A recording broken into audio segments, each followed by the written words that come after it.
Me këtë varg shkoi deri në thellësi, por për të riun Lirim Ruhani, lundrimi në liçenin e Batllavës doli të jetë fatal. Kjo pasi ai u përmbyt në ujë, ndonse sipas banorëve të rrethinës, i njëjti që ishte me një person tjetër, për not kishte hyrë me dëshirë. Krejt ky moment u tha se u pa edhe nga pajisje filmimi. Nga kamerat e sigurisë të një restoranti pranë liçenit është parë zona se ku ka rënë 25 vjeçari. Pikërisht në atë vend 24 orë më pas u gjend trupi i tij. Nga familjarët nuk dhanë detaje të tjera si pasojë e gjendjes së rëndë emocionale. Në lidhje me rastin, policia e Kosovës ka bërë të ditur se ka qëndruar aty qysh nga pranimi i informatës, në bashkëpunim me autoritetet e tjera deri në gjetjen e trupit të pajet.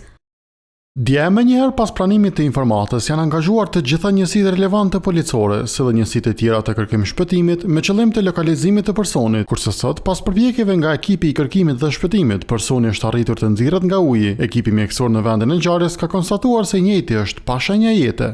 Në breg të liçenit, trupin e të riut e nxorën ekipet e kërkim shpëtimit nga Forca e Sigurisë së Kosovës, të cilët arritën ta gjejnë me ndihmën e detektorëve. E një zhytës që merret me këso raste tregon se pse ka mundur të ndodhë.